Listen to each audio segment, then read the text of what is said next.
Et nous nous retrouvons aujourd'hui pour la troisième partie jouée dans le tome 1 du manga À quoi tu joues Ayumu. Alors les premiers coups vont être assez classiques maintenant puisque ce sont toujours les mêmes qui sont joués par Urushi et Ayumu. Il n'y a rien d'étonnant à cela, ça ne veut pas dire que ce sont les seuls coups que vous pouvez jouer au shogi, je vous rassure, mais c'est simplement que chaque joueur a ses habitudes, et qu'en général, avant de progresser au shogi, on se focalise sur une ouverture et qu'on essaie de la parfaire jusqu'à arriver vraiment à la maîtriser avant de passer à autre chose. Et dans ce manga, c'est exactement ce qui se passe avec Urushi qui s'est visiblement spécialisé dans une ouverture de type tour fixe, tandis que Ayumu, lui, essaie de la vaincre en utilisant un Shikenbisha, c'est-à-dire une ouverture avec la tour mobile en 4e colonne. Commençons tout de suite cette partie.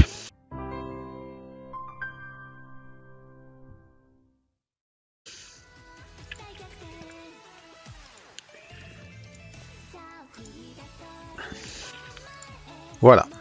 Donc les premiers coups comme évoqué sont habituels, maintenant vous les avez déjà vus.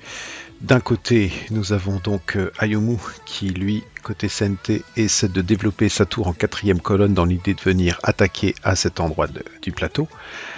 Tandis que Urushi, elle, a fait le choix d'une tour fixe et donc elle a laissé sa tour sur cette colonne, mais a avancé le pion pour essayer d'attaquer ici. Le point de jonction actuel étant ici, qui explique la montée du fou de manière à défendre. Donc côté Urushi, vous avez la tour et le pion qui attaquent cette case, tandis que côté Ayumu, vous avez ce pion et ce fou qui défendent cette case, donc on est à l'équilibre.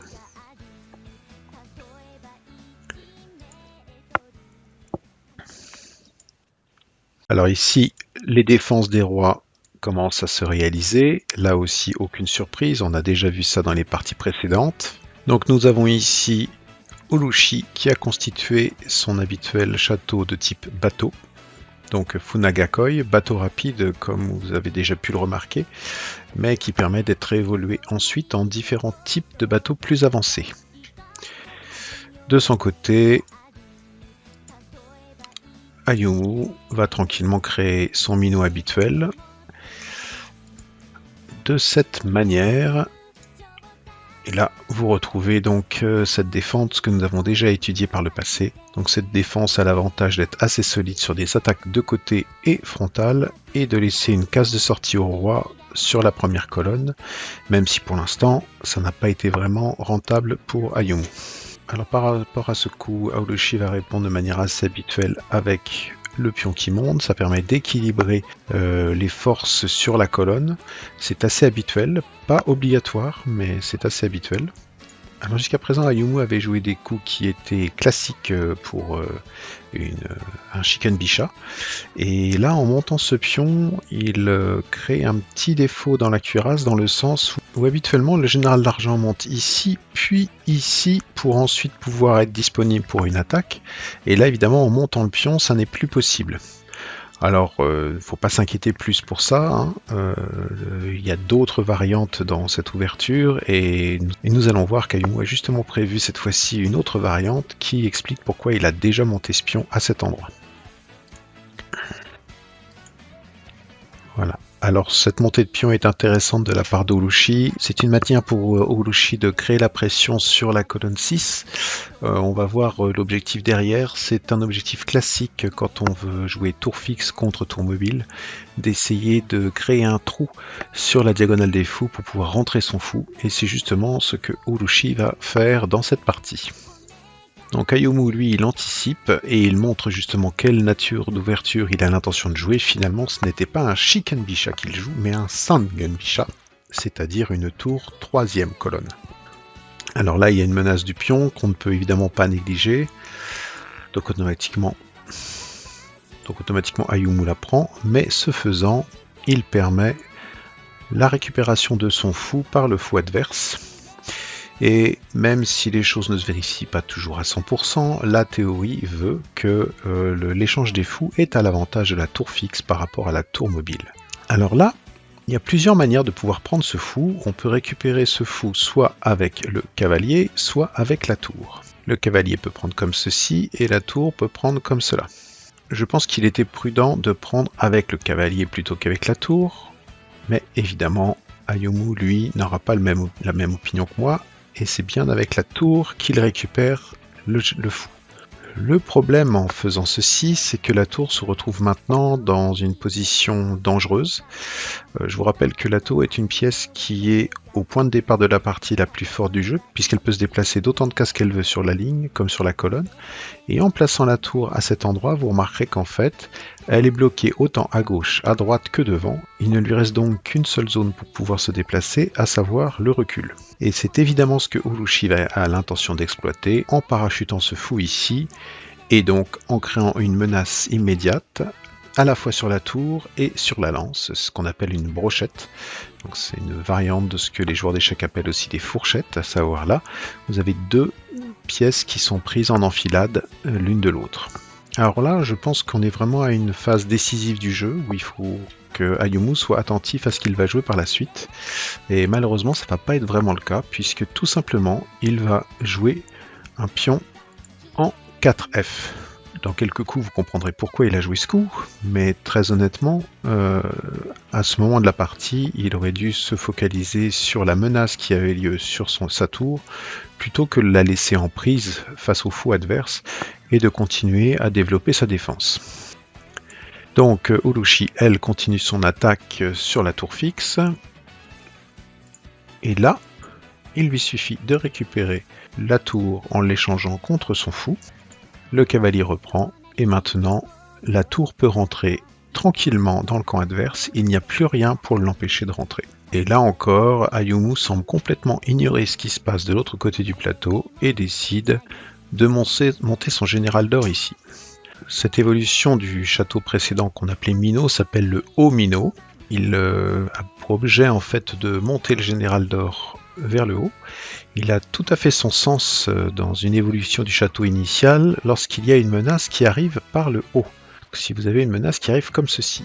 Pour le moment, ce n'est pas vraiment le cas, puisque pour le moment, nous pouvons remarquer que Urushi, elle est en train de rentrer sa tour sur le côté. Donc je pense doublement que Ayumu fait une erreur en ayant joué ces deux coups successifs, à savoir le pion en 4F, puis le général d'or en 4G, parce que d'une part, il a perdu 2 temps qui lui aurait peut-être permis d'une part de sauver sa tour, et donc de peut-être garder du contre-jeu face à son adversaire, mais en plus, il affaiblit sa défense en se développant vers un château qui n'est pas adapté à l'attaque qu'il est en train de rencontrer. Donc ça, si vous vous intéressez au shogi, que vous avez l'intention de vous mettre à jouer, pensez-y. On est autour du plateau, on est à 2 à jouer. Et eh bien, il faut penser aussi à ce que l'adversaire est en train de faire, et c'est pas juste parce que vous avez vu que vous pouvez joliment faire évoluer un château dans un autre qu'il faut le faire systématiquement. Faites-le si ça a du sens. Donc logiquement, eh bien, Urushi rentre sa tour et la transforme en dragon. Donc là, la tour promue, appelée aussi dragon, vous voyez qu'elle est extrêmement forte dans la situation, puisqu'elle garde de toute façon toute sa zone de recul vers son propre camp, mais en plus elle attaque le général d'or qui est connecté avec le général d'argent de défense du roi. Elle menace gratuitement la lance qui ne pourra pas être sauvée, même si la lance monte d'une case, elle peut être récupérée également. Et elle a même encore une case en supplément ici, qui fait qu'en fait le général d'argent ne peut même pas reculer pour essayer de faire quelque chose parce qu'il se ferait prendre. Donc là, on a vraiment une situation très forte de la part d'Urushi, et même si évidemment la partie n'est pas terminée, on peut dire que Urushi vient de prendre un avantage certain dans le jeu. Alors, tentative de Ayumu de sauver les meubles, c'est d'essayer de menacer cette tour en parachutant ce fou. Alors je pense que ce n'est pas le meilleur coup à jouer, dans le sens où eh bien, ce coup peut être évité très facilement par Urushi, en plus en récupérant une lance gratuitement au passage, sans pour autant que Ayumu puisse faire grand chose. Donc je pense qu'il aurait été plus intelligent de parachuter le fou dans une position plus agressive que de jouer un coup comme ça. Par exemple, on aurait pu imaginer d'essayer de jouer un coup comme ceci, de manière à envisager une menace sur la diagonale face au roi, tout en protégeant pour l'avenir cette diagonale qui, on va le voir, est assez importante. Urushi ayant récupéré cette lance, Ayumu choisit de monter maintenant ce général d'argent. Alors peut-être que l'idée c'est de libérer de la place pour le fou, mais là encore il s'agit de ce qu'on appellerait un coup mou, c'est-à-dire qu'il n'y a pas d'attaque violente ou de menace violente pour côté, Et il n'y a pas pour autant un renforcement de la défense pour Sente, donc on ne comprend pas bien en fait pourquoi Ayumu joue un coup comme ça, à croire qu'il ignore complètement ce que son adversaire joue. Et pendant ce temps, elle, Urushi, elle a bien compris ce qu'elle avait en tête et elle se met à parachuter une deuxième tour. Alors vous pouvez comprendre que 2 tours l'une avec l'autre, ça devient très très fort, ce qu'on appelle 2 tours en batterie. Et en plus, cette tour n'a pas été parachutée n'importe où, elle est parachutée sous le fou. Donc ça veut dire que quand bien même Ayumu essaierait de défendre d'une manière ou d'une autre son château, eh bien il y a la possibilité de récupérer un fou gratuitement en reculant la tour d'une case. Et Ayumu, en fait, ça par contre, ça le gêne. Donc il va bouger son fou. Mais là, en fait, là encore une fois, son fou n'est pas très actif. Il a une menace éventuellement sur un pion en 7D, mais d'ici à ce qu'il puisse accéder à ce pion, beaucoup de choses peuvent se passer en face. Ce n'est pas très très efficace comme défense. Et donc, Urushi va simplement sacrifier cette tour promue, ou du moins on pense qu'elle est sacrifiée, en récupérant un général d'or et donc en cassant la défense adverse. Et donc là, Ayumu, au lieu de se préoccuper de cette tour promue qui vient de récupérer un général d'or, fait le choix d'aller prendre un pion en 7D.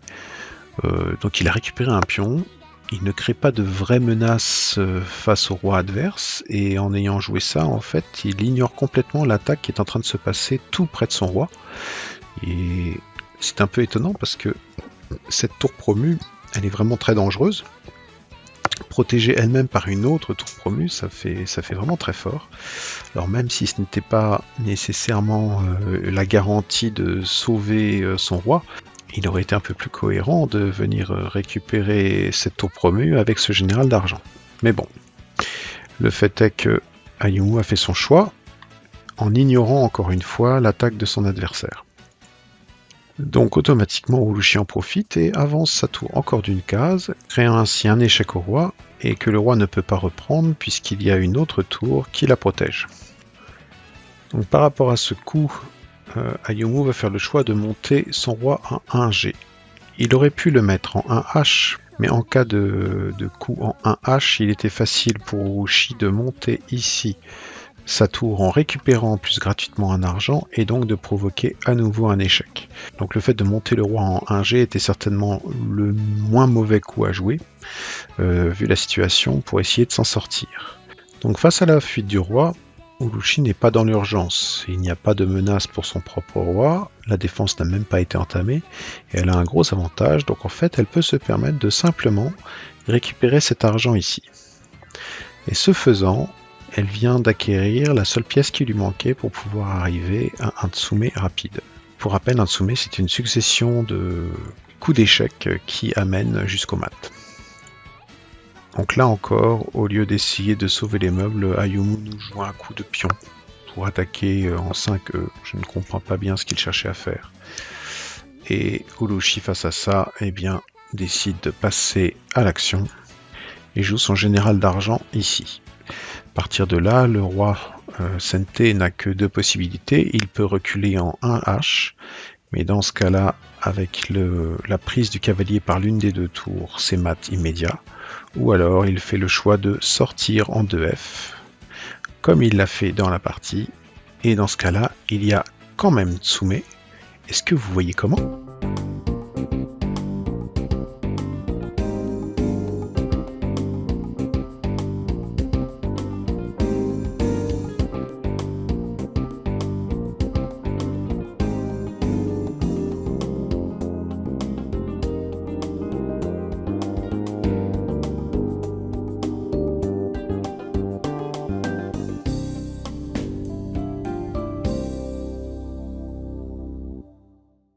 Et oui, il suffit en fait de parachuter ce général d'or ici et la partie est terminée. Le roi ne peut plus reculer, le général d'or ne peut pas être pris et il n'y a aucune case libre pour le roi. まだ俺は王の器ではありませんでしたね。でも結構いい感じだったぞ。Si le roi essaie d'aller en 1E, le pion qui est protégé par la lance va le prendre. S'il essaie de monter en 2E ou d'aller en 3F, c'est le général d'or qui peut le capturer. Il s'agit donc bien d'un mat. Donc le bilan de cette partie est assez évident. Vous aurez remarqué que Ayumu a complètement ignoré les coups de son adversaire. Il avait certainement un plan en tête, même s'il ne nous paraît pas évident. Et il avait l'intention simplement de pouvoir jouer ses coups sans réfléchir à ce qui se passait à côté. Donc 2 points clés par rapport à cette partie, si vous devez en tirer des leçons, c'est d'une part en fait ne pas laisser votre tour en prise sans contrepartie. Votre tour c'est une des pièces les plus importantes, donc il peut arriver qu'on soit amené à la sacrifier, mais il faut qu'il y ait une vraie raison derrière. Ici, il n'y avait ni une position avantageuse à récupérer pour Ayumu en échange de sa tour, ni une pièce intéressante à récupérer en échange de sa tour, donc il aurait dû être beaucoup plus prudent avec celle-ci.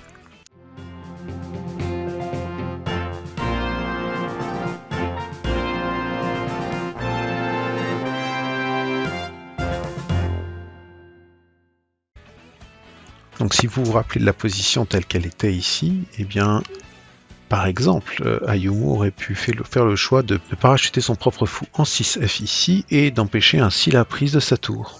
On peut imaginer une suite où Urushi aurait voulu récupérer ce fou.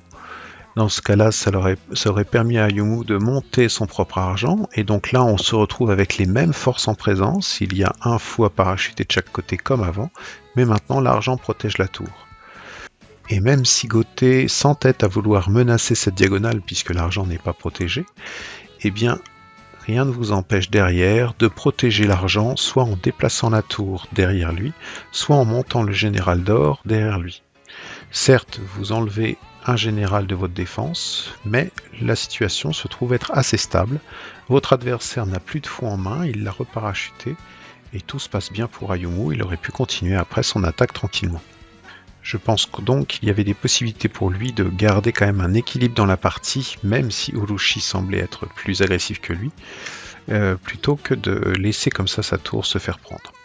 Donc ce sera à mon avis le premier message de cette partie, le message plus global étant, comme vous avez pu le voir à plusieurs étapes de la partie, de ne pas simplement ignorer ce que votre adversaire joue. Pensez que vous êtes à 2 à jouer, et pour chaque coup que votre adversaire joue, prenez le temps de réfléchir à pourquoi il le joue, quelles sont les motivations derrière, et voyez comment éventuellement vous pouvez le contrer, ou s'il n'y a pas de réelle importance face à sa menace, et dans ce cas-là, jouez les coups que vous avez prévu de jouer de votre côté. J'espère que cette vidéo vous aura plu, et je vous donne rendez-vous très rapidement pour la suivante.